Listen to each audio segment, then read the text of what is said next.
कृष्ण का दिव्य जीवन एक बार की बात है। भारत की रहस्यमय भूमि में कृष्ण नाम का एक दिव्य बालक रहता था। रानी देवकी और राजा वासुदेव के यहाँ जन्मे कृष्ण कोई साधारण संतान नहीं थे। वह ब्रह्मांड के संरक्षक और रक्षक भगवान विष्णु के अवतार थे। कृष्ण का जन्म संकट से भरा था। उनके चाचा दुष्ट राजा कंस को देवकी की 8वीं संतान द्वारा मारा जाना तय था।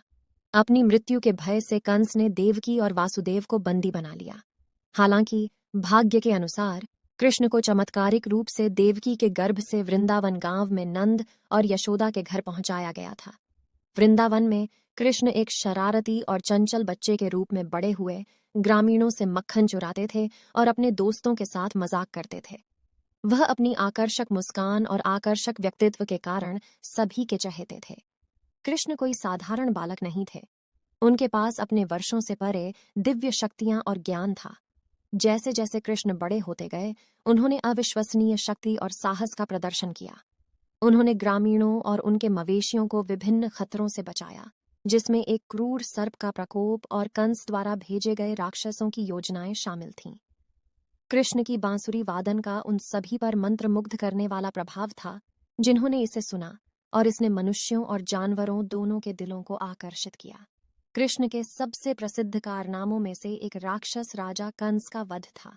अपने दुष्ट चाचा के अत्याचारों के बारे में जानने के बाद कृष्ण ने मथुरा राज्य की यात्रा की, जहां उन्होंने कंस की सेना के साथ भयंकर युद्ध किया।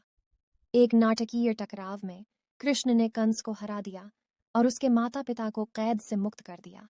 उस भविष्यवाणी को पूरा किया जिसने कंस को इतने लंबे समय तक परेशान किया था। कंस के निधन के बाद कृष्ण वृंदावन लौट आए और अपनी दिव्य लीलाओं से लोगों को मंत्रमुग्ध करते रहे।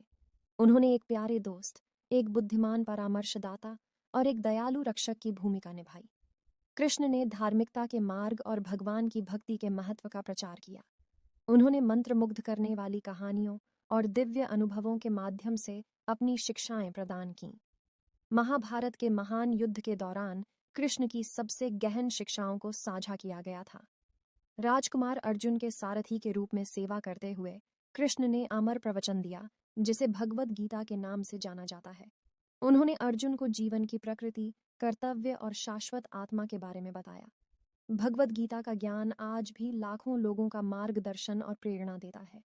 अंत में अपने सांसारिक मिशन को पूरा करने के बाद भगवान कृष्ण प्रेम, ज्ञान और भक्ति की विरासत को पीछे छोड़ते हुए अपने स्वर्गीय निवास पर लौट आए।